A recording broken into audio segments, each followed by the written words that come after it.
Yeah, so as I was saying a moment earlier, I had the opportunity to see Sam speak. It's funny, I've been part of a networking group for quite some time where we meet monthly, and as business owners, we get to support each other.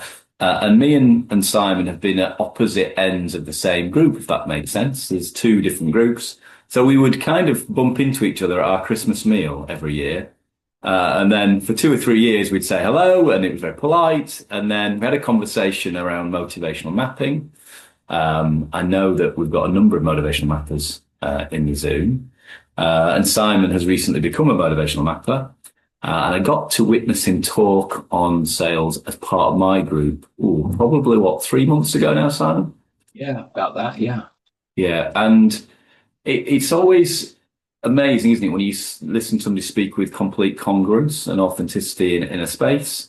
We are all involved in some way in sales, even if we don't necessarily think of it ourselves in that way.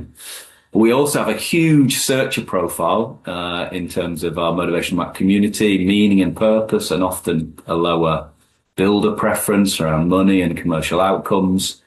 So that means that those things can sometimes, because we're not as driven by it, it can sometimes mean that we don't pay enough attention to it. And actually listening to Simon with his, I would say almost a lifetime of experience in sales, combined with his math knowledge, I thought, look, here we've got somebody who's in perfect position to come and speak to our audience today around sales. And I am going to be taking notes because I know how much I benefited from listening to him last time that Sam spoke. So I'm really excited for him to share his knowledge and experience with everybody here. So I shall stop waffling shortly and pass over. We're going to spend about an hour. Simon will be speaking for about an hour. I think from the conversation we had off air, Simon, you're quite happy for questions at any point. Is that right?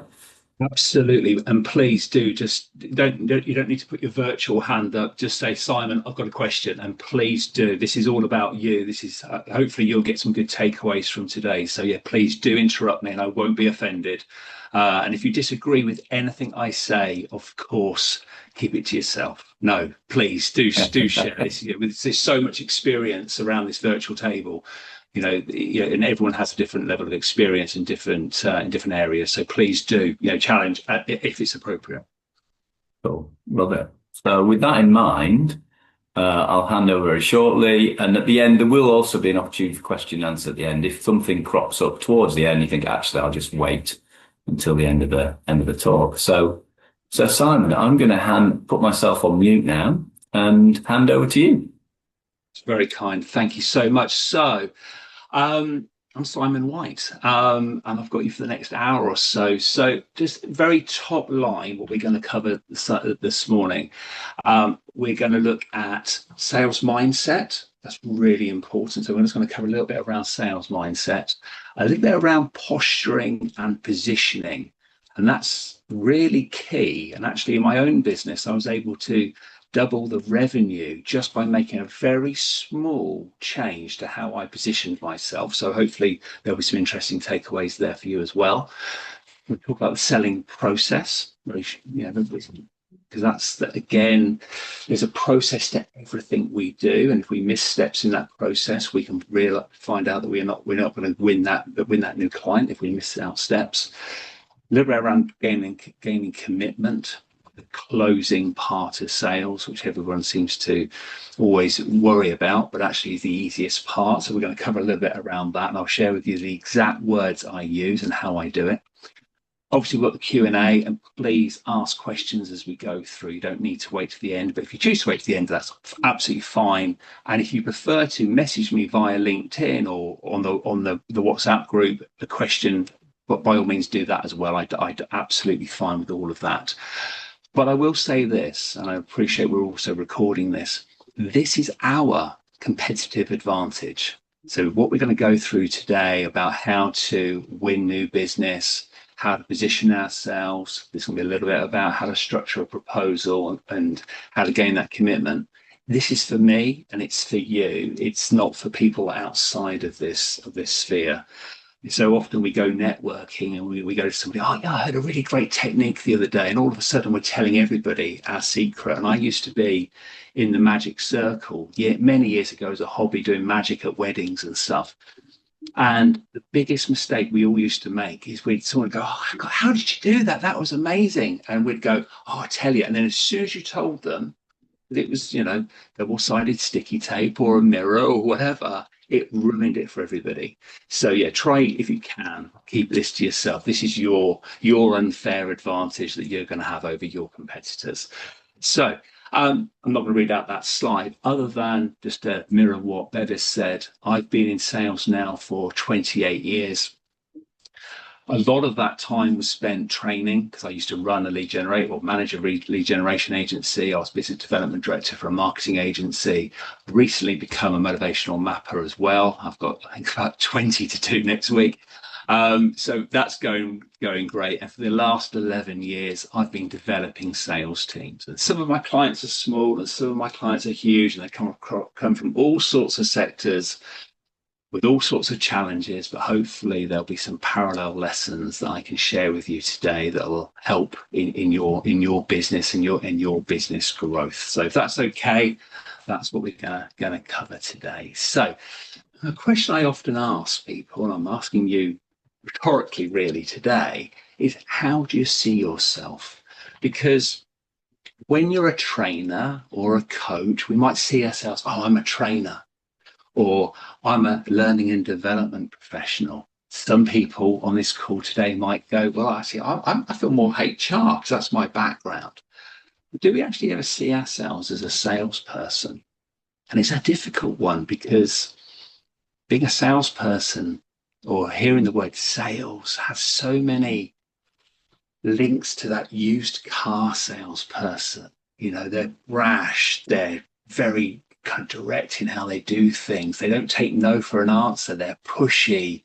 They may lie and mislead us. And that's not what we do. Of course, we're professionals, so we don't do that. But that often is the baggage that the word sales has. And I work with a couple of accountancy practices, and they have the same challenge. They're accountants. They are incredible with one of these, and they don't make any mistakes. But they don't want to pick up the phone. They'd sooner send an email. They don't want to go and see that client and take that relationship from transactional through to trusted advisor. They just want to do their work. And actually, they need to have those kind of sales attributes so that they can pick up the phone and they can go out and see people and they can be a trusted advisor, be more proactive rather than reactive and transactional. So it's important for us in training, in coaching, to think, well, actually, yes, I've got to be really good at what I do. But actually, that's not enough because we all have, I'm sure we all know people who are brilliant trainers. They are absolutely fantastic. They've got every qualification going. They've been on every course themselves. They are incredible trainers, but they've got no work. And they're always moaning that it's the economy's slowing up and no one they know has any work because they hang around with other people who also don't have any work. Or we might know some people who are trainers who aren't actually that good at training. They're maybe not that knowledgeable. They're not that dynamic. They're not that good at facilitating, but they're always busy and they're making a ton of money because they can sell their services. So as it says on the screen there, until someone agrees to buy from you, your training doesn't really exist. It's nothing until they say yes. So our first job in sales, or first job as a trainer, is to sell. The second job is delivery.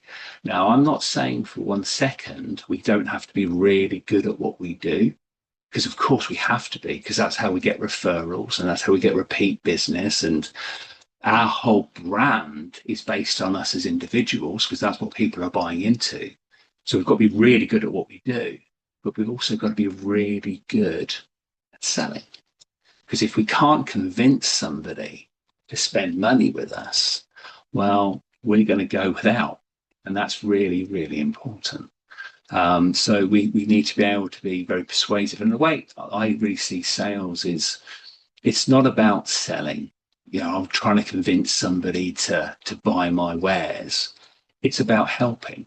It's about shifting that mindset to how can I help this company achieve their goals? Whether that might be, in my case, increasing their revenue, or it might be reducing absenteeism, or whatever metrics they're using to measure success.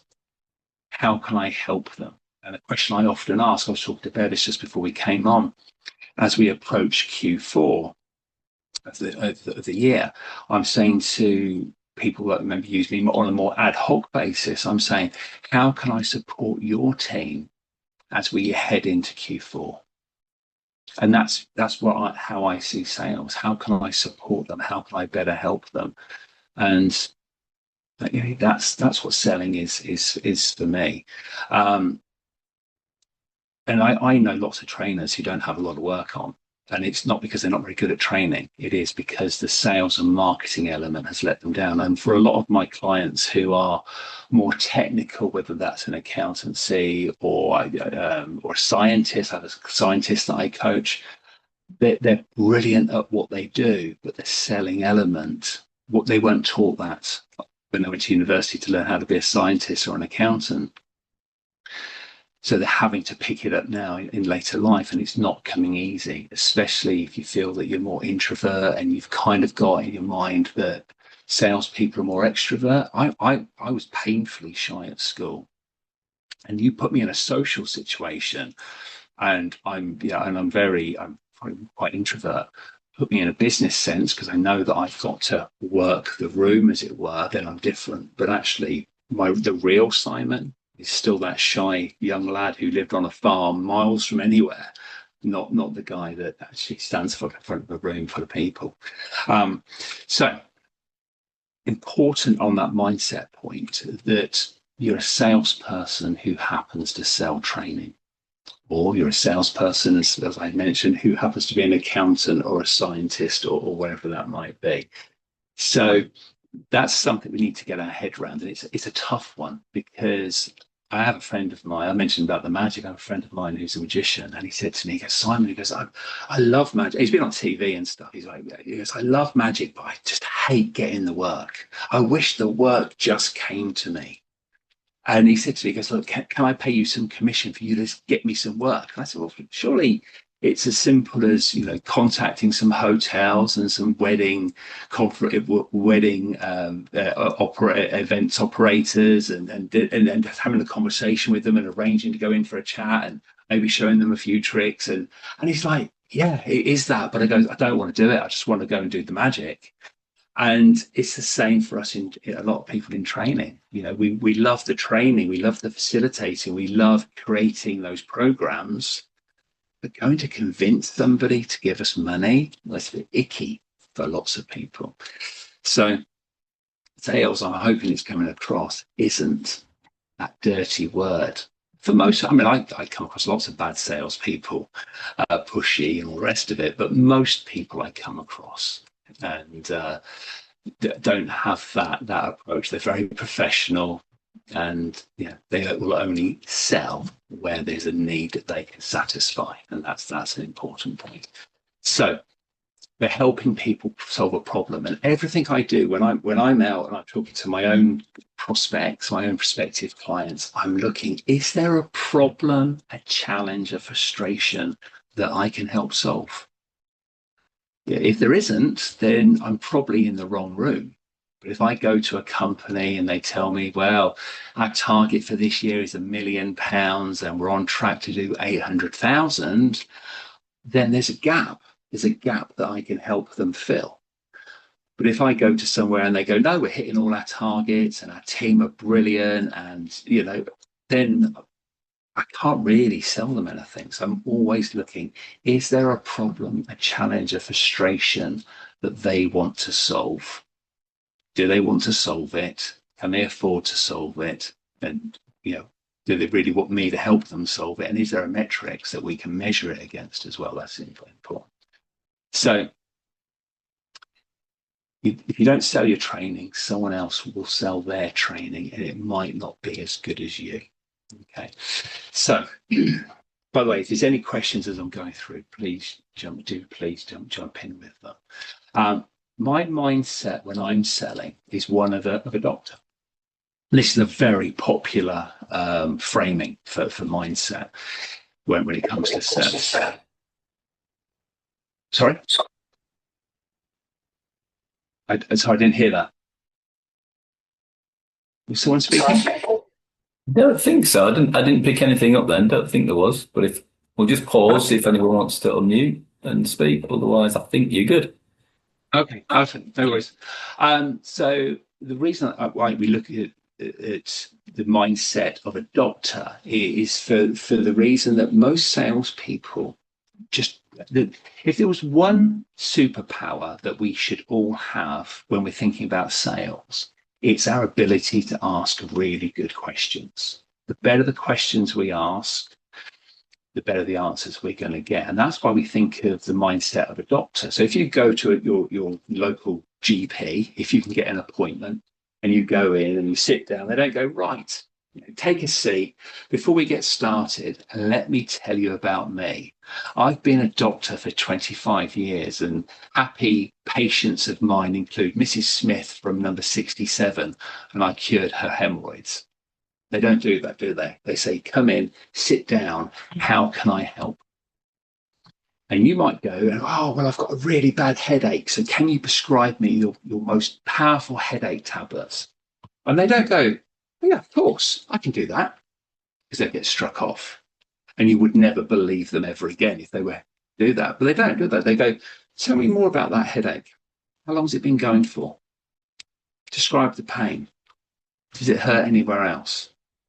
Do you recall what happened when you first got those headaches? And through their questioning, they discover not just the symptoms, but what is that underlying cause, that underlying problem that needs to be solved.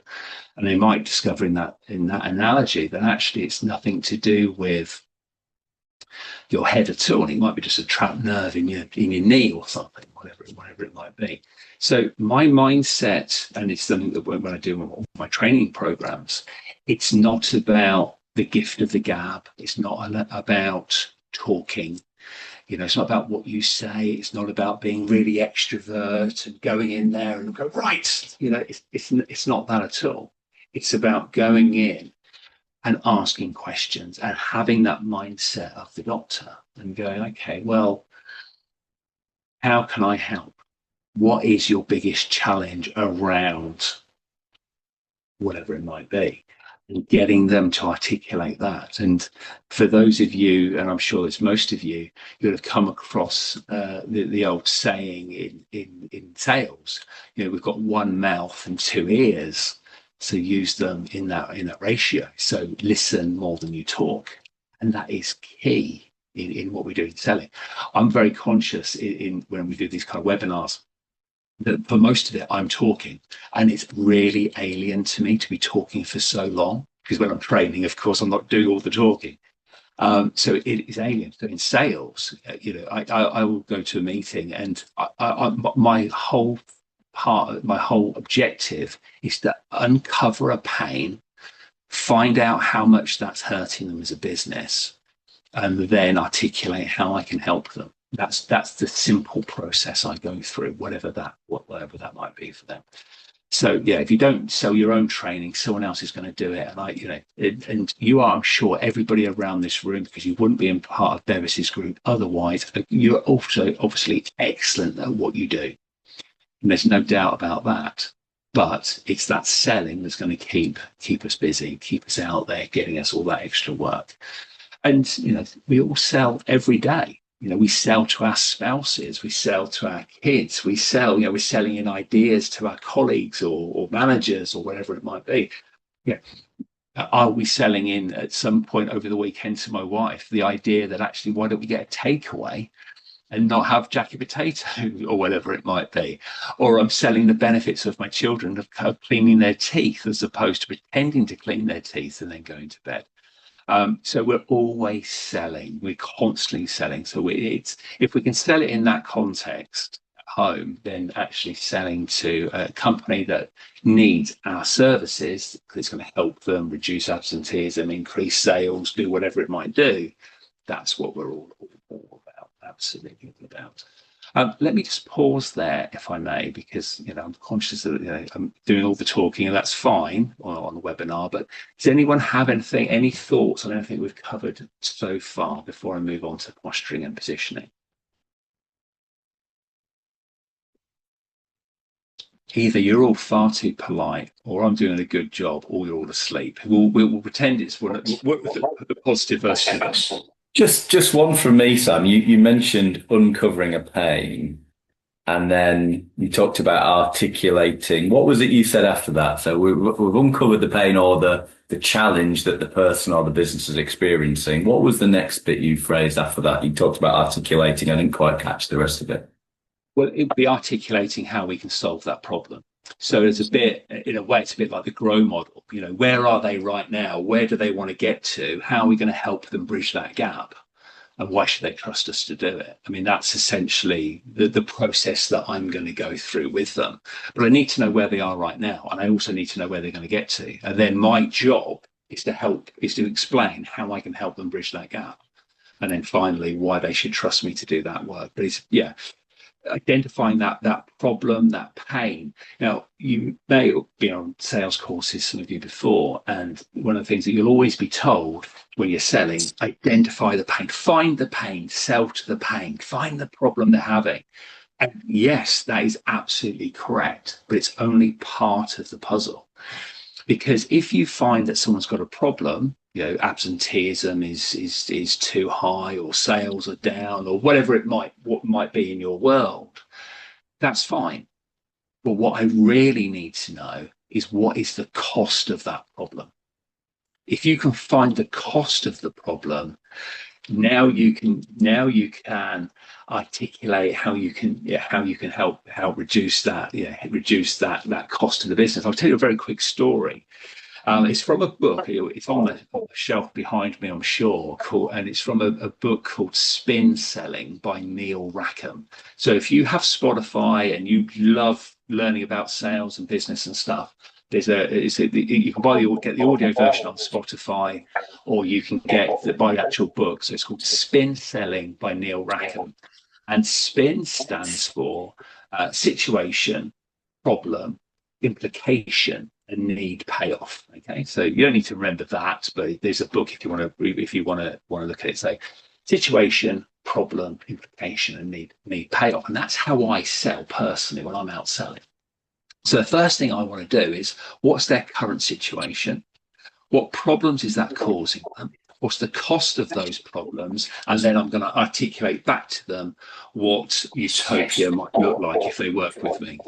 So I'll tell you a very quick story. And of course, I won't mention any names as such, but I was doing some work with a car dealership group many, many years ago when I first started the business. And I go into this car dealership group, and I walk in and I shake the two people I'm meeting. They're both on the board of the company, and I shake their hands. And before we'd even sat down, I started asking some situational questions. So I'm going to be saying, and I'm trying to keep this as vague as I can without giving away who they are. But I said, "Oh yeah, I understand you're the biggest car dealership group in Europe." Sorry, is somebody on microphone on? Because I'm getting lots of feedback. I don't know if anyone's on. So I said, I understand you're the biggest car dealership group in Europe for the brands of cars that you're selling. And they're like, yes, we're so proud of that. We're the biggest car dealership group in Europe, independent car dealership group in Europe for the cars we sell. And I said, so I'm asking situational questions. And I said, well, I've been on your website but I wasn't able to work out how many salespeople you had, and they told me they had a few hundred salespeople across the group. So I'm still finding out some situation about them. And I remember making a kind of off the cuff comment, and I said, "Oh wow, hundreds of salespeople. That sounds like a bit of a handful." And they went, "Oh Simon, don't start. I tell you." And they went on to explain that not only do they have hundreds of salespeople, but every year they hire another 100 salespeople. But the problem being, of those 100 salespeople that they hire, half of them leave in the first few months. So what do I know so far? I know some situation about them, that they take on another 100 salespeople every year. I know the problem is half of them leave within the first few months. But what I don't yet know is the implication. So I remember saying to them, said, well, what's that costing you? Simple as that. What's that costing you? And they both looked at me, very clever people, very, very successful people, and they didn't know the answer. So they look at each other, they don't know the answer. So I said, well, look, for easy maths, because I didn't have a calculator with me, I said, for easy maths, let's assume that when you factor in hiring costs and training and management time and salary and missed sales opportunities, that everybody who starts but leaves within a couple of months costs you £20,000. And as you're losing 50 people, that means you're hemorrhaging £1 million a year. Okay, I did that thing what we all know in sales. I used the power of silence. So I said my words and I stopped talking. And it was probably in reality 30 seconds, but it certainly felt to them, I'm sure, like a minute or two had passed. And I waited for them to speak. And so they said, oh, wow, yeah, we hadn't thought of it like that before. And I said, so I got to the needs payoff part and I said, what if I was to come in and sit through your onboarding, interview some of your exiting salespeople, meet with your sales managers, interview them, and come back and put together a whole load of recommendations about how you can reduce that churn and increase retention. How does that sound? And they looked at each other and they said, how soon could you start? And I had a paper diary back then. I flipped through my paper diary and I said, I'd start a week on Monday. And said, fantastic. Meet back here at 9 o'clock a week on Monday. We'll introduce you to our HR person, blah, blah, blah. And you carry on that. And will a week be enough for you to get a handle on the situation? I said, yeah, a week will be enough for me to get a handle on the situation. And they went, brilliant. And they looked at each other and laughed. Do you know why they laughed? What key bit of information had I not given them? I hadn't told them how much I charge. And actually, it didn't matter because I'm talking about saving them £1 million, or certainly hundreds of thousands of pounds. So when value exceeds price, people buy. So we agreed the fee and all the rest of it. I just wanted to share that with you. So when we're talking about identifying a problem, it's not just the problem we're trying to identify, it's the cost of that problem. You know, we often talk about return on investment, the ROI, the return on investment. Actually, what is more important at the moment when the economy is not doing so well, it's the COI, the cost of inaction. What is the cost of that business if they don't go ahead with your motivational maps program or your DISC course or your NLP course or whatever it might be? What is the cost of them to them if they don't do it? Is it a nice to have or is it a must have? So if you found that spin interesting, it's how I sell. It's from a book called Spin Selling by Neil Rackham, and you can download the audio version on Spotify, and it's wonderful, very well read out and everything. So yeah, I just wanted to share that in answer to what Bevis asked about the problem is, yes, we identify the problem, then the cost of that problem, and then we articulate back to them how we can help them bridge that gap. Think of the GROW model. How can we help them get from where they are right now to where they want to be? So hopefully that answered in a way, Bevis, with my little story there, a little bit around that. Something that has made, I think it's the key for me in what's made a difference. I mean, I've been doing this now 11 years, but something clicked only a few years ago and it made all the difference. And it's around posturing and positioning. And it's transformed my own business. If you'd have gone back to when I started in 2014 and you'd have said to me, you know, I met you at a networking meeting or something, and you'd have said, Simon, what is it you do for a living? I would have said, I'm a sales trainer. Or sometimes I might say a sales coach, but most of the time I'd say a sales trainer. And what that meant, as soon as I said, I'm a sales trainer, what that meant is the company would normally go, yeah, or maybe you could come in for a day and train our team. Okay. So I'd end up going in for one day and training the team. Now I'm thinking, well, I can go in and land and expand. So I get in with one day, I'll get a whole program out of it. But you end up doing one day, and then they go, "Oh, let's keep in touch. Call me in a few months," and you go, "Oh." And if you're only selling one day at a time, you need a lot of days to pay the bills. One day a month isn't going to do it. You need lots of days. So the transformation that I made in my own business, and again, take what you will from this, and how it might relate to your own business. I changed that posturing and positioning just slightly, but it's totally changed my business and my life and my family. That made it that big a difference. So now when I go into a business, or someone meets me at a bit, somewhere networking, whatever, they go, "What do you do for a living?" I don't say I'm a sales trainer, because that's one day or a couple of days or a few days. I say I develop sales teams. And I might go on and say I develop sales teams, and I do that through training and coaching programs. So now it's a program, it's not a day. Now I'm not going in for one day, I'm going in there for months or years.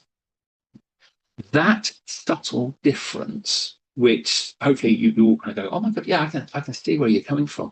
That has made such a difference to me in my business. Now, because I never, I no, I don't remember the last time someone had a day from me.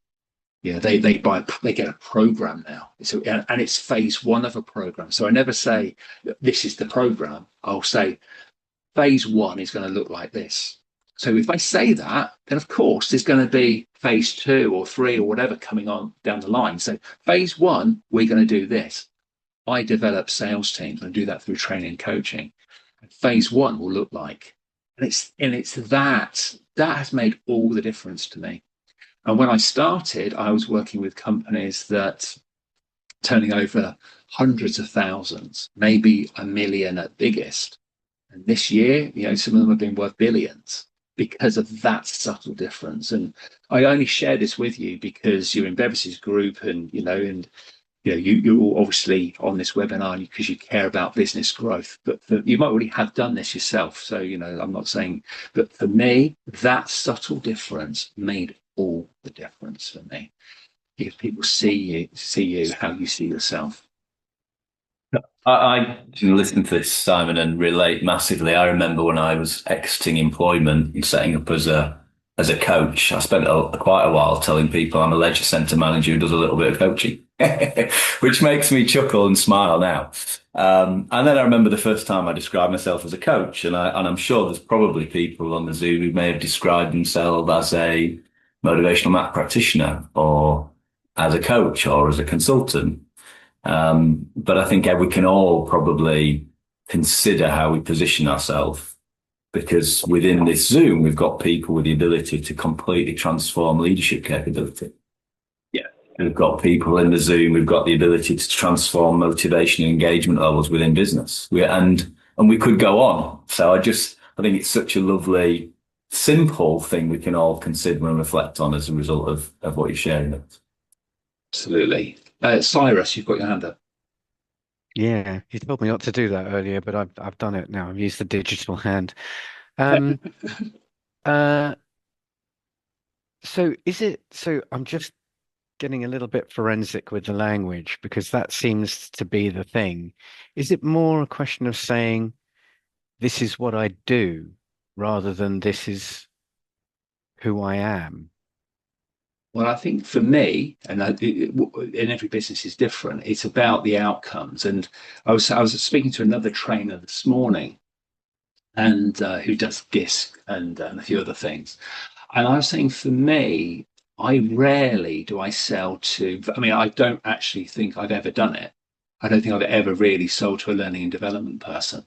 I normally sell to the directors of the business, even in the big businesses. It's always it tends for me to be the directors, because they're not really focused on learning outcomes. What's the learning outcome going to be from this day of training? It's actually what they care about is how's this going to impact our bottom line. Now that might be because I work in the world of sales, and it's always about that kind of stuff. But it's developing, and as as that bullet point there, as Vegas was saying, it's about transforming. It's not just about I'm going to deliver a course or run or I offer this. It's words have power. I mean, a lot of you do NLP, so you'll know it much more than I do. But yes, it's finding the right words that are going to resonate with your audience. But something that I found in sales, and this is all I've done since I was a child, pretty much, is around the words we use, and it's about that transformation that we can do with our clients. So yeah, I think someone else had their hand up there. I just saw it flick up and I missed it. I'm sorry. Okay, if It was me. oh, It was it me. you? Sorry. Yes. I think so. So I really I'm really enjoying this, and I really like the the concepts about and I think when I used to do lots and lots of networking, I think that helping people to understand that you can help them transform and their problems. My question is really about when it becomes more cultural. Um, so I tend to work not with salespeople, so it may well be that that's it's a different kind of market. But if so, I work with leaders of organizations, companies who are usually in trouble because of cultural issues rather than financial issues. So, like in the public sector, in the health service, where the behaviors and things like that. And so, do you have any suggestions? Because what I don't want to do is to say that I can fix them, because actually I can only help them to fix themselves. So it's a different, and I've spent my career of over 40 years saying that I don't have a magic wand, because in change and organizational change and cultural change, people want somebody else to sort their problem. And actually, it's all about what they do and how you help them to do that. So I approach it differently. And it's almost like, how much are you motivated to sort this problem? And that's the kind of, you know, the dialogue. Yes, find the problem. Yes, find the pain. Yes, find the motivation to fix it, but not expect me to fix their problem for them. Yeah, and that's a really good point. And I don't know whether my answer is going to help at all, but this is what I'm thinking: is if I was speaking to somebody in that scenario, I would be asking them if they were talking about the cultural issues, and I would say, well, what does it actually mean for the organisation? What is the cost of these issues, and how is it affecting the organisation as a whole? And I'd be asking, what do they see as a realistic outcome to the work you're doing with them? And I'd be asking them, working with me between now and Christmas, what realistically would you like to see change? And I'd be asking that rather than saying I can change it, but I'd be asking what realistically. That's where I'd probably go. And I'm not saying that's right. That's just because that's not the market I'm in, but that's how I would approach it. And I don't know if that helps at all. No, it does, and I think that is so kind of selling in my world. Certainly there is a cost, because likely as not there'll be a retention issue. There'll be a turnover issue. There'll be complaints issues and things like that. And so I think focusing in on that and also focusing in on the fact that this is a journey that they have to be committed to. So again, it is about a longer term strategy rather than an away day, which is Yes. often what I get asked to do. Can you come Yeah. and do an away day? And so I love that kind of like one day, and and I will say, well, I could, but I'm not going to, because it'll be a waste of your money, because actually you'll have a nice day out, but the problem will still exist. And so actually challenging their concept of what they might need and what might fix that. Now, sometimes that means that I walk away, because I won't work with people who are not in this for the long game and taking responsibility. But as I say, it's a very different market. And but certainly that does help, because having realistic expectations and timescales, and then it's their investment in time and effort, not money, Yeah. in working with me. That's the hard sell. Yeah, I mean, something that may or may not be appropriate in the market you're in, but is to say to somebody, well, oh, look, I'd want to find out what metric they want to improve, whether Right. that's, absenteeism or whatever it is. It doesn't matter, whatever it is. I want to know what it is right now. So it's 20 right now, and they want to get it to 25, whatever it is. Yeah. You could also, and this is just for all of us to think about, Yeah. is can we share in their success? So say to them, well, this is going to be a program that we're going to work together on for the next, 12 months. And our focus is to reduce that absenteeism from 20 to 15, let's say. My normal program would look like this, but actually, I'm so confident in what we can achieve together. I will take part of my payment as a bonus at the end if we hit that number.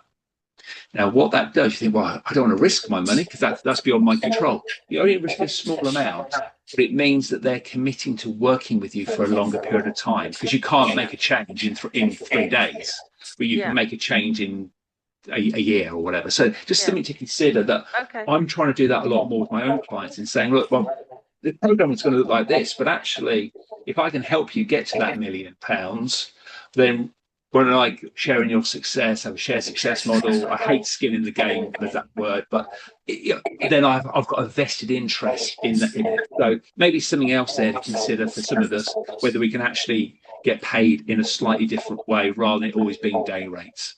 As it says on my bullet point, try and move away from day rate to program or retainer or shared success or whatever it might be. So Thank you. Sorry to no, it's perfect. hog there. Yeah. It's good, Janice. I just want to add in another context to consider, if that's okay for everybody. I really like what you just shared, and that really works really well with. I've got some elite performance clients where actually the metrics are really clear, but there are also environments where the metrics aren't as clear, where it's about that it might be one-to-one coaching, where it's about. And I think that's really got me thinking about what's the cost to the individual of not investing. Yeah. What's the cost to the individual in terms of how they feel? And actually, that's quite an interesting dynamic to reflect on for everybody. I don't necessarily think we need any solutions, but it's got me thinking. And I'm thinking about Kim and Robert and some of the coaches here who work with people on a more holistic basis, where it's not necessarily about numbers improving, but it is about how people feel, and therapists as well. So just throwing in that as a mix as well. And maybe just asking that question of your potential client and saying, well, if you're not able to solve this problem, what's that going to mean to you personally? And then just see what they say. If they go, well, God, if I can't solve this problem, I'm going to end up getting divorced. Or if I can't solve this problem, I'm never going to be able to do whatever. Then at least then it's digging deeper with it. I mean, all of you are coaches and trainers. You know all about questions. It's just digging deeper with those kind of questions and just giving them the space to answer it. But you all know that because you're all coaches anyway, so I don't know what to.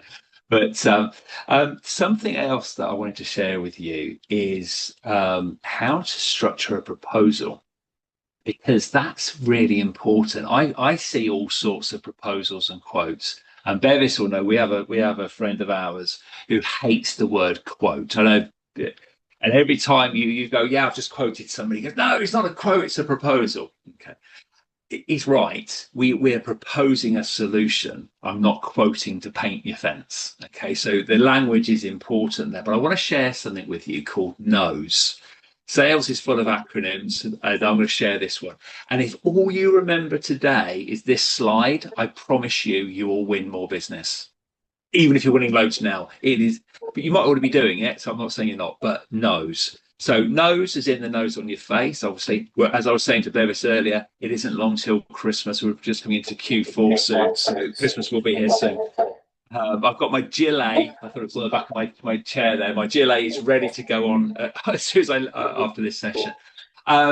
So how to write a winning proposal. So a bit like going back to the grow model again. It's a bit like the grow model in that nose is where is their need? So when I write a proposal, and this could be a paragraph, could be a page, could be a few pages, whatever it might be, where are they right now? And actually, and this is important because the person, and you might think, well, they know where they are right now because I met them. You met one person or a few people, but you might not have met the main person who's going to make the decision. And the main person who makes the decision may not be aware of the issues that people lower down in the business are talking about. So where are they right now? And really articulate that back to them, really write that out and go, I understand your requirements to be, or you mentioned in our meeting that, and actually, that your absenteeism has gone up by 3 points in the last year because of really remind them of the pain and challenges they have. Because when that proposal ends up on someone else's desk that you may not have met, they of course, they're going to look at the money and go, oh, we've got to invest all of that.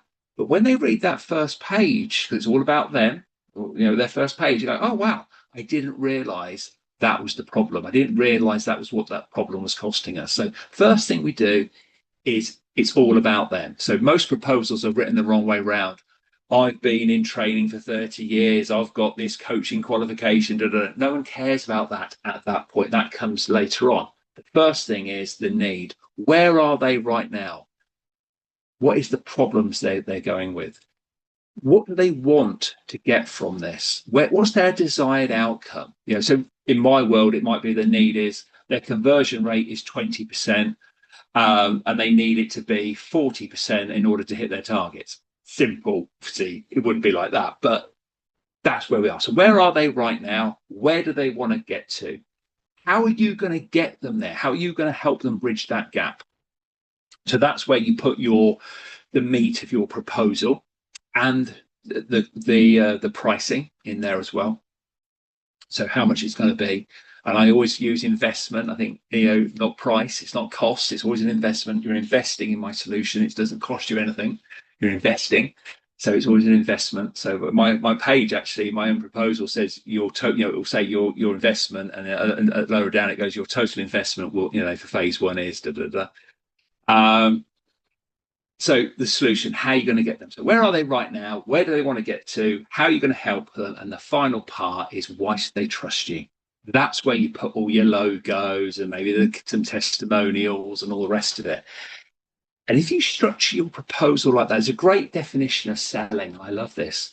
Selling is taking the prospect on a journey where they discover they need what you have. Selling is taking the prospect on a journey where they discover that they need what you have. Yeah, it's not the gift of the gab. It's not, do you want it now? Or, no, that's what it is. It's taking them on a journey where they discover that they need what you have. So it's that if you structure your proposals that way, if they're like that already, brilliant, 10 out of 10. If they're not, if they're more about you, or it's a quote, or it's just put on an email, or I would do it this way, because again, even if you have main decision makers in the room, there's always somebody else who you haven't met who might get to see. It might be the finance director who wasn't in the meeting because you met the HR director and the managing director, but the financial director wasn't there. But when that piece of paper comes across their desk and they go, "Whoa, that's going to be £10,000 or whatever the figure is."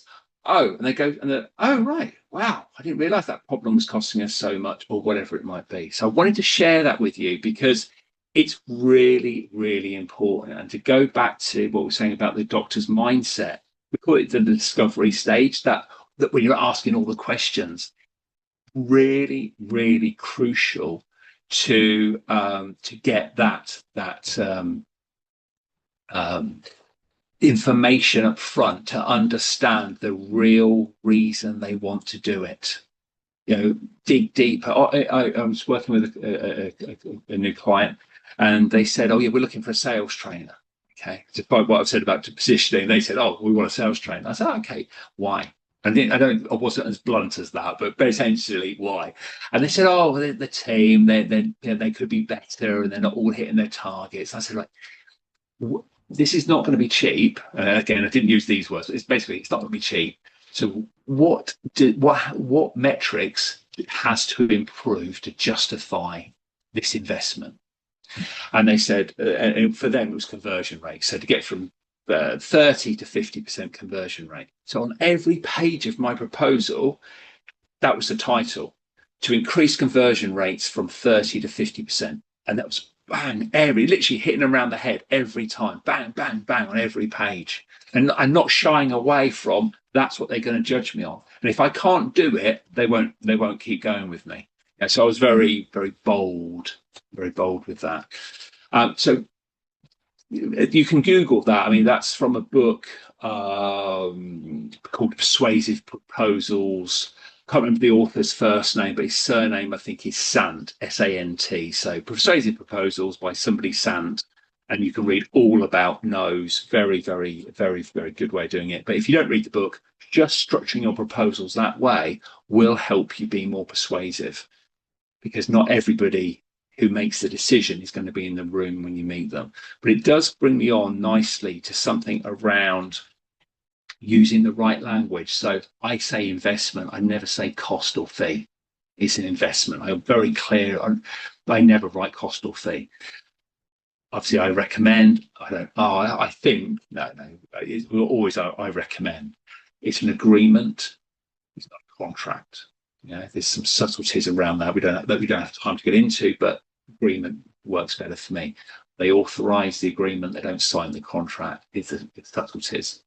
Use it or don't. It's up to you, but definitely use investment and be specific in your pricing.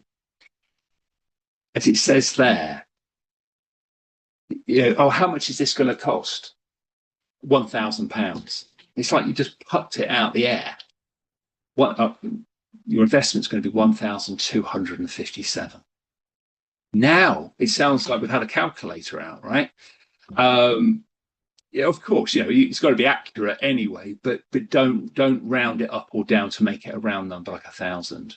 And whatever you do, don't add those extra zeros on the end to represent where the pence would be, because it just makes the number look really, really big. There's a massive difference between how I've written 1,000 and how you could write 1,000. And when I price, so this is why it's so important to keep it within the people who are on this call. My pricing always ends in a 7. There's some psychology around it, but you can Google it, but end your pricing in a 7. So my pricing would always be 1,257 or 1,000. It's something like that. It's never 1,000.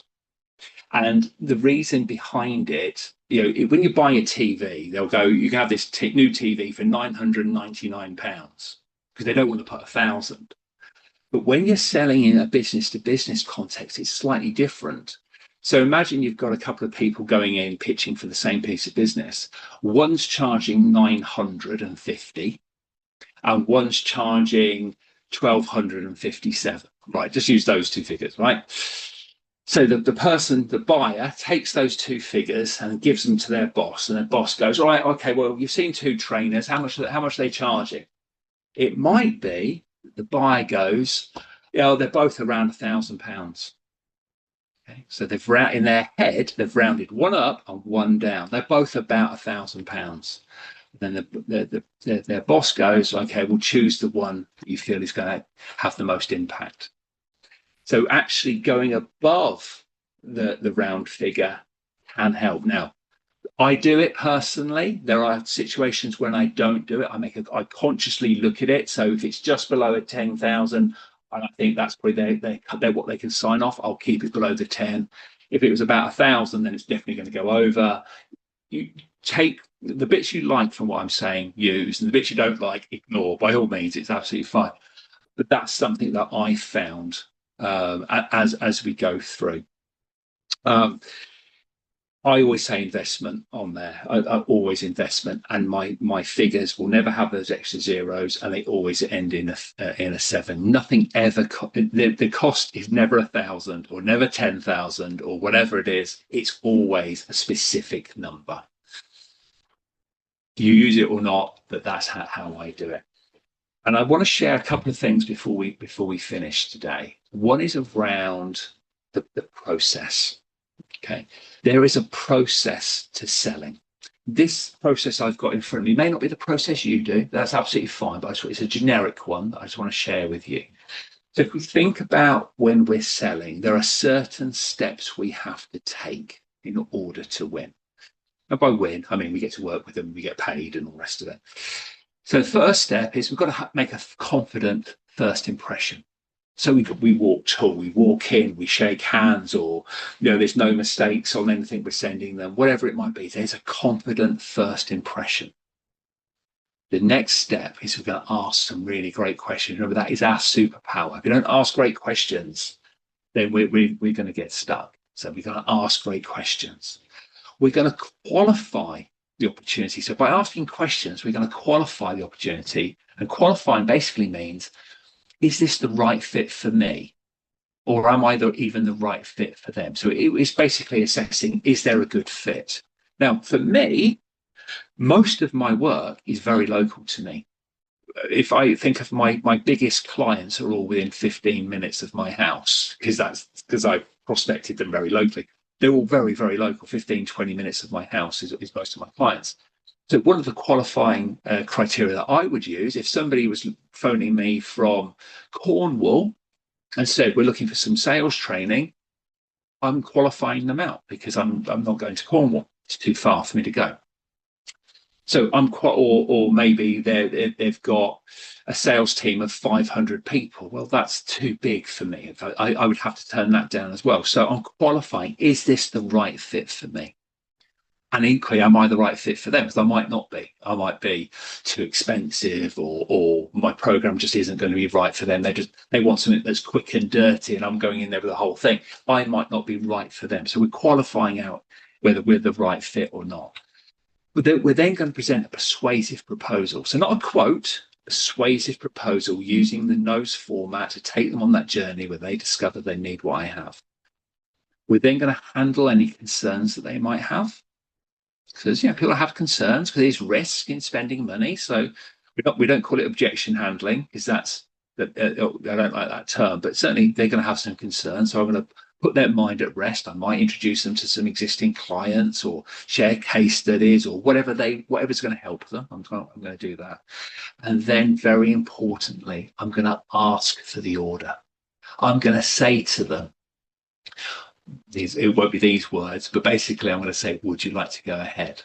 Would you like me to get the paperwork sorted? Would you like me to get this order processed for you? Whatever. I've got some great words, but that's essentially what's going to happen. And if we do all of that right, we may not still win the business because this is not an exact science. And you can do everything perfectly well, but because we sell to humans, they might have a preferred supplier they want to work with. Their brother-in-law might also be a trainer. They want to use them instead. There's always a reason. Okay, so we can do all of this right and not win. But if we do all of this right, there's a chance we will win. We will get that new client. And if we get that, then of course we've got that key account management where we're going to look after that client and we're going to retain them and we're going to grow them. And what I find is when I speak with my own clients, I ask them why they didn't win a deal. They go, oh, they went with somebody else, or oh, we were too expensive. Or when I do a post-mortem with them and actually understand what went wrong, I'll say, did you really ask them all the right questions? Oh, well, not really. We're a bit rushed. And did you present a persuasive proposal to them? Well, they kind of knew what we did, and we'd worked with them before a few years ago, so I just summarised it on an email. Okay, and all about handling concerns. Yeah, they had a few, but to be honest with you, the boss likes us, so I didn't. If we, the road to every sale gets longer with every shortcut you take. So if you miss steps in that process, if you don't ask the right questions, you don't send a persuasive proposal, you just take a shortcut.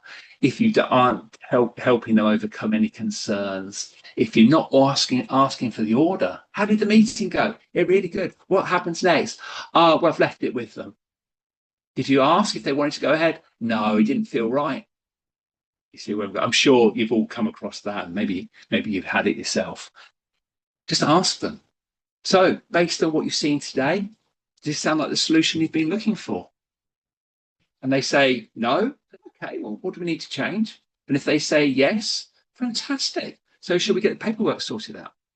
It doesn't have to be any more exciting than that. I'm going to be finishing up shortly, but I just want to share something with you around closing, if I may. What we've got on the screen. Sorry, Simon. Can I just ask you there's something that I know made a big difference for me when you spoke at our group. And there's sometimes a gap between presenting a proposal and handling concerns. Yes. So, and I think there's probably people on a Zoom who've probably sent a proposal in and then not heard anything back, and then it's just gone quiet. So I just want to get your take on what to do in the process of presenting a proposal so you get the chance to handle concerns. Yeah. So one of the common mistakes is being too vague about next steps. That's one of the common mistakes in sales when it comes to follow-up. The worst thing you can do, so if you stop doing this today, if you do it already, great. The worst thing you can do is say to somebody, yes, I'll send you that quote and I'll give you a call back next week. Or I'll send you that quote, give me a call if you've got any questions. Or I'll send you that quote, I'll leave it with you. No. The words I use, and obviously I don't say quote, is I'll always ask, when do you need the proposal by? So they'll tell me. So because they might not, I might think they need it tomorrow, and I'll stay up late and do it, or they might not need it for another week. So when do you need the proposal by? They tell me, and I'll say, let's speak again on Monday. I'll walk you through the proposal, answer any questions you may have before you present that to the rest of your team. Is 10 o'clock okay Monday morning, or would you prefer a bit later in the day? And that's using lots of different things there. The alternative close is the last bit. And one of my favourite words to use in sales is the word let's. Let's speak again on Monday. I'll walk you through the proposal, answer any questions you may have before you present that to your colleagues. Is 10 o'clock okay? Would you prefer later in the day? So have control over the follow-up. Now, if it's a very, very big deal financially, I wouldn't send it to them. In an ideal world, I'd say, look, I'm going to work on that proposal. Let's meet in person because I want to go through it with you. And if we need to make any changes, we can make those changes before I send it to you.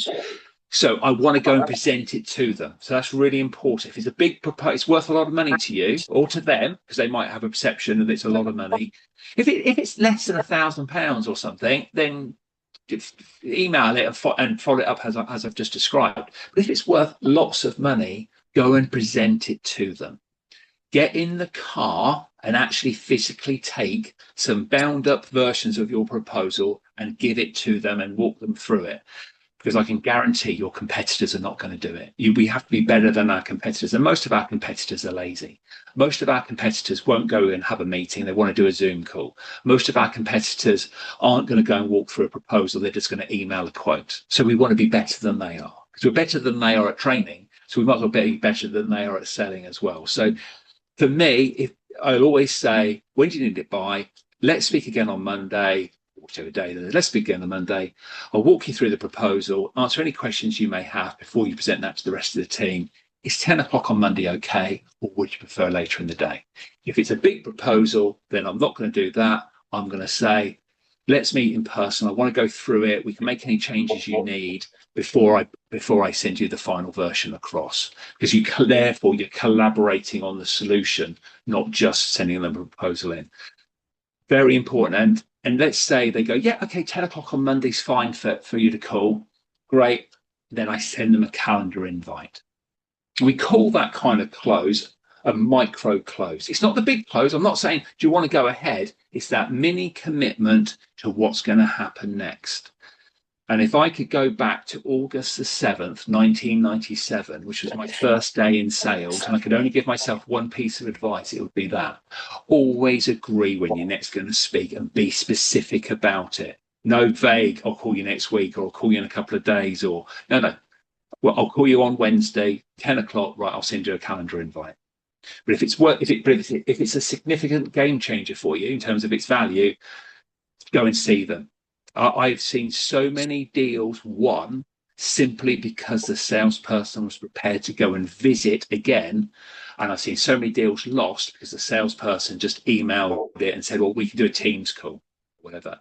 More time spent in the car is going to help us sell, because people buy from people. When you can overcome a concern or an objection in person a lot easier than you can if they put it on an email.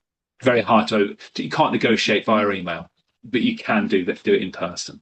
So hopefully that, Davis, it helps. Yeah, look, I just want to say that I think that's hugely valuable. And even though I've heard you speak before and I took that way before, I've still made that mistake myself since. So it's a really good one to remind ourselves of, or if we've definitely not been doing that, it's certainly a great takeaway. So yeah, thank you. Sorry for interrupting the flow. I just thought it was a useful one. No, absolutely.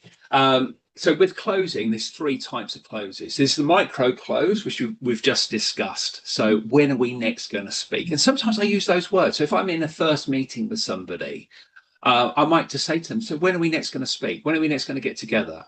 If I haven't done the proposal. If I have done the proposal, of course, I'm going to use the words I've shared with you just now. So that's a micro close. We also have, there's only three, so don't worry, trial close. So if I'm with somebody and we're maybe 15 minutes into a meeting and we're chatting through what I can do for them and what their problems are and all the rest of it, and I might just pause and go, how does this sound so far? Does this sound like the solution you've been looking for? How does this compare to what you're currently doing? It's not a big close. I'm not trying to get the deal, but what I do want to know, which way's the wind blowing? Is it blowing in my direction or is it blowing away from me? So how does this sound so far? How does this compare to what you're currently doing? Is this the solution you've been looking for? Which of these options do you think your team would prefer? And that's we call it a trial close. I'm just testing. Are we on the same page? Is this heading in the right direction?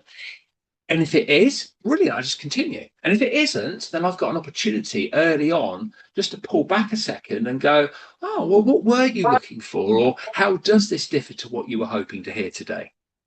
Okay, so that's important to do. So when I used to sell software, maybe 15, 20 minutes into the meeting, I was doing a software demo, I'd pause and go, is this what you're hoping to see today? Or is this what you're hoping to hear today? And just if they went, yes, didn't mean I was going to get the deal, but it meant that I was certainly heading in the right direction. So that's important to me, to ask that trial close question. Ask it multiple times, throughout your interaction with them. It's not a one and done, but certainly asking that can be helpful.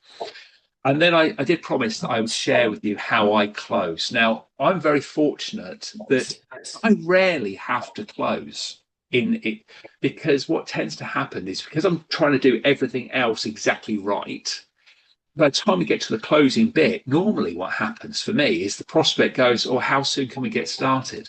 So they're closing on me. But when I do have to close, I don't mind who closes as long as it happens. So I don't mind if they ask me to go ahead as opposed to the other way around. So it doesn't matter. But if I do close, I do it in two parts. And I'm just going to bring that up on the screen just to share with you the two parts to it, just so you can see. So if you go on Amazon today, you'll find loads of books on how to close, but this is how I do it. Based on what you've told me, the next step will be, how does that sound? So based on what you've told me, the next step will be for you to raise the purchase order. Or in my case, and I'm sure it's the same for a lot of you, the next step will be for us to put the training dates in the diary. How does that sound? And if they say, fantastic, great, get it all wrapped up, go ahead. If they have a hesitation or I'm not sure, that's also fine. I'll say, okay, what do you suggest the next step should be?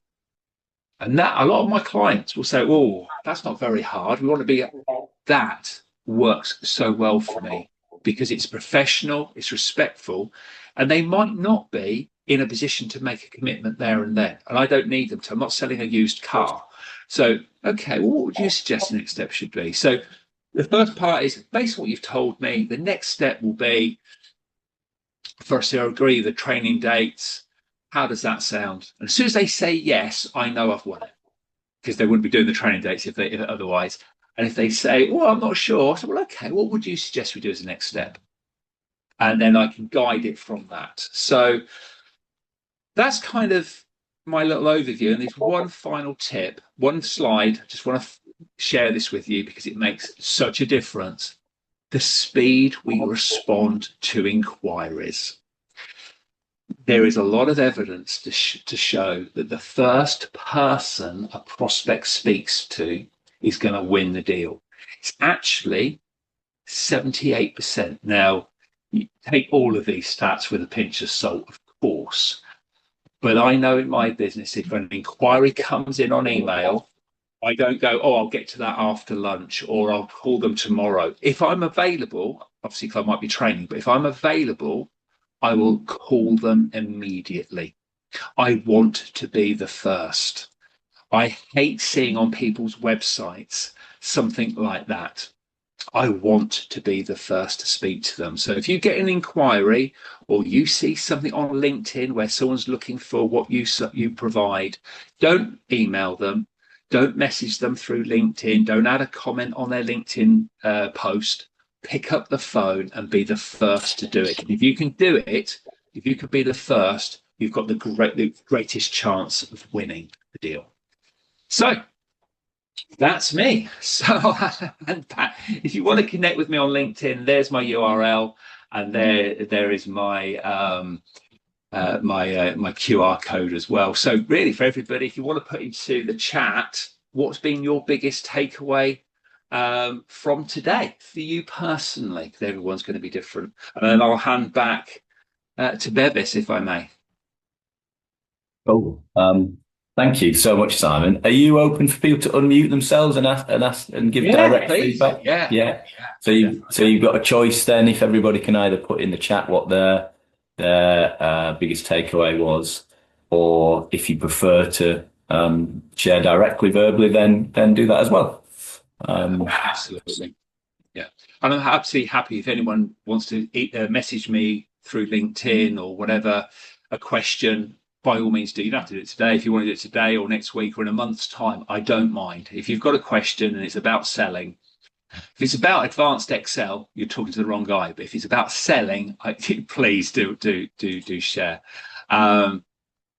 Yeah, so Nikki there, so many, well, that's really kind, Nikki, thank you, particularly the posture and positioning as well as using nose. Louise, the cost of inaction versus return on investment, thank you for that as well. Yeah, brilliant. Yeah, I always say to I'm sure you say to your own clients as well, you don't have to remember all of this because I've literally talked at you for an hour. Please don't think this is how I train, because I don't, but I've talked at you for an hour. But actually, if you can remember one or two things, that's all that matters. Just take one or two of those takeaways. And for me, agreeing when you're next going to speak is also a really big one as well. So that's my big one. That's my big one. Cyrus positioning, nice, love that. Anybody else want to unmute and share verbally your biggest takeaway? Don't have to, of course. And or any questions, of course, because of course we've now got 10 minutes or so before we wrap up fully. Anybody got any questions that they want to that came up during the session that you didn't get a chance to ask? This isn't a question, actually, Simon, but actually it's just an observation. The importance of prep, right? Because I mean, you know, you've given us like a hack list or a tip list, which is really valuable. I am that guy who really finds the whole sales thing incredibly icky. I really do. Result, 0 sales in 12 months. Well, one. I made 1 sale. And that was through a friend of a friend. So the ick factor disappeared. Um, I'm all about prep actually. So I suppose the question, if there is one, is um how do you prep and then present, or sorry, not present, wrong word, converse, in a way that doesn't look all pre-formulated and unnatural? And also, how do Really I good. stop over pitching? Because that's what I'm a talky guy, right? So I'm pitching. I find myself pitching by mistake. Yeah, that's the hard bit. That's the problem. Is when we pitch. We're so excited about what we do. We like we just want to talk at them, and actually we can't. And we have to be very measured in our meetings. I won a new client just a few weeks ago, and so I've got in this meeting, big company, managing director, HR director, sales director, and me. And I'm very conscious. I've got three very big personalities. So for those of you who do DIS, they're very D style, kind of all three of them. So very big personalities. So my preparation, obviously, I went onto the website. I went on to their LinkedIn profiles. I also looked at the LinkedIn profiles of as many of their sales team as I could. That was important for me. But so I wanted to know when they were founded. I went on to Company's House. So I wanted to know who the actual real directors were, not just by job title. So in that room, so all three of those were real directors. So I wanted to know that. I want to know when they were founded. So because they might ask, well, what do you know about our business? So I want to have an answer. So never get caught out when someone goes, so what do you know about us? I want to go, I need to know. So that's important. So very basic foundation of what they do. But what I am prepping is the question I'm going to ask them. So I'm thinking about going back to that spin selling. I'm thinking, okay, what questions am I going to ask them? And I might even write it down, those questions, and have it in my notepad and my other thing, but actually have it written down in my notebook, some of the key questions I want to ask.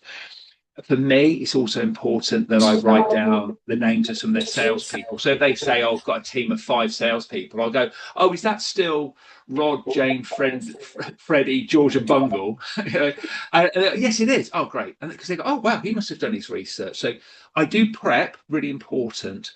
But I think what is really important, based on what you've just said, is don't be overly eager. A bit like a first date. If the other person is like, blah, blah, blah, blah, you're like, whoa, that was too much. But so we've got to hold back a little bit. There's an old term from a book, an old American book I've got on the shelf somewhere. And they use a phrase, and it's a very American phrase, but the phrase they use is "Don't spill your candy in the lobby," right? And the story behind that is, if young children go to the cinema, they're so excited about seeing the new Spider-Man film, they're like shaking, and they spill all their Skittles, whatever, all over the floor. And I think we have to hold back. And it's a bit like, I don't fish, but a bit like fishing. When you're fishing, you reel it in a little bit, you let it out a little bit, you reel it in. So it's hold back, and you're taking them on the journey by asking them the questions. So I'm prepping my questions. I'm thinking about really important final thing on this. I want to know, what is my primary objective for the meeting? And if I don't get it, what's my fallback plan? What do I want from this meeting? What's my ideal? From this meeting, I want to agree that I'm going to send a proposal. From this meeting, I want to agree to meet with their boss. From this, whatever it is, what is my primary objective? But if I don't get it, what is my fallback plan? But I'm prepping mainly what questions I'm going to ask. And if I have a Teams call, a new business Teams call, I will write my questions out and I'll have them behind the camera. And 99% of the time, I don't even look at them because I know, because I've. But it puts me in the right frame of mind. It puts me in the process. Like today, I've got those slides. I just read through the slides a few times just so I know, just it gets me in the right frame of mind. Yeah, I hope that helps, Cyrus. But yes, yeah, it's difficult. It's sales. It's not your thing, but you might be the best trainer and coach in the world, but we need to sell in order to get that work as well. Thank you, Sally. I've just noticed you're signing off. Thank you for your takeaway in terms of positioning as well. Thank you also, Janice, around the nose. Just something that's come to mind. Cyrus is an incredible consultant, coach, mapper as well. Just pointing that out. One of the things that helped me following listening to Simon's talk the first time was going through that process, the sales process, and applying what I do to help clients through that process. So for me, the discovery session with a client, where we ask lots of questions and we find out the client's issues and concerns, is both the question session as well as qualifying the opportunity. Is it the right opportunity for me? And then following on from that, there's a proposal. And of course, if you're an NLPer or you're into motivational mapping or you're a therapist or whatever your way of helping or serving, there's an opportunity there in that original meeting to do that in a very gentle way. I think there's an intention to serve and to help. And that's why I love listening to Simon, because that comes through in spades for me. Yes, we're selling, but through an intention of serving and helping people. Love it. I'm mindful of the time, and I'm keen that we do manage to get away by past. But equally, I want to create space if anybody would like to ask further question. Anything else that you'd like to, Kim? Yes, please. Thank you, Simon. That was really good. Certainly, some stuff came up for me for around the cost of inaction and investment. So that was really cool. I think I've struggled, and Bevis knows this, hugely with selling. I used to be a trainer of NLP, and well, I still am, I suppose. I don't practice at the moment, but I want to set up my own coaching practice, and it's something I've explored for the last 12 years. And I've also, over the last 12 years, spent more and more time getting deeper into heart and soul rather than head and intellect. And I really struggle selling from a headspace, even though I know techniques and know language and spent a long time learning that kind of thing. I've dropped so far into heart that I find it very difficult to express other than through feel, and I get really good connection with people, but I then struggle with that connection to my head of then, well, how do we take this into a proposal? It just feels so alien now, even though it used to be my thing, something I was able to do. I just can't do it anymore. What if you simply said to them, so you're in that heart place, and that's great. You simply just forced yourself to say the line, as a next step, would it make sense for me to put a proposal to you? Or something like that. Just as soon as you say those words. I didn't even think about it. It just wouldn't occur to me to say that. So I'm not a practice salesperson, but yeah, it just wouldn't occur to me to say that. What about just putting a post-it note on your, on your workstation or whatever, and go, whatever happens at the end of this lovely conversation, I must say these words out loud.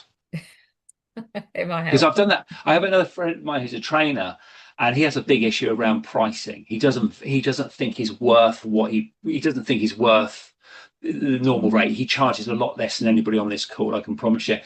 I said to her, look, just write out the number that is the market rate and stick it on your computer. And when anyone says, how much will that be? You don't have to go into your head or your heart. You just read out the words. Just read them. Just so the total investment will be. Just read it out loud. So maybe that's yeah. Yeah, I mean, I have to do it because I have a mortgage to pay. So I've kind of forced myself to always say those words. But always never leave a meeting or a conversation without agreeing what's going to happen next. And for most of us, it's going to be sending a proposal or a follow-up meeting or agreeing training dates or agreeing that program or whatever it is. So my only tip would be to write it out and force yourself to say the words out loud. And then just to add to that, Sam, I think it's interesting because I know the huge value of what you're doing, Kim. But of course, the reason people are coming to you is because they are in their head. Yeah.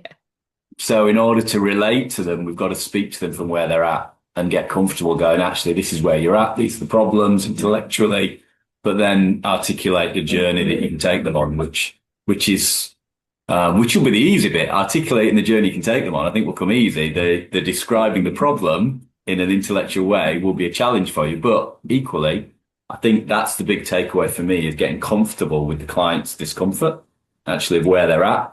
Because if we get comfortable with the client's discomfort where they're at, that's what's going to move them towards taking action. And as Simon said earlier, none of us are selling used cars here or double glazing. That's the beautiful thing, I think, is I love this Zoom and this group of people because you all get out there and do wonderful work with people. Everyone benefits. Thank you for raising that, Kim. We have run over now, but so I just want to say thank you so much, Simon. Thank you. Thank you. I'm sure some people will probably be in touch and reaching out. So can we have a ripple of applause for Simon, please? Thank you. You're too kind. Thank you. Awesome. And please do get in touch if you've got any further questions. Just want to thank everybody for attending. Obviously, we've got the recording as well.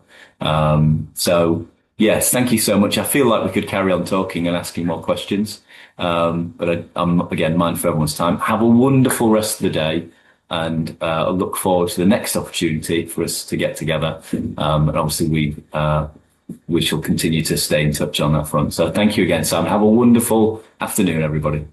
Thank you. Thanks, everybody. Thank you very much. You too, Simon. Thank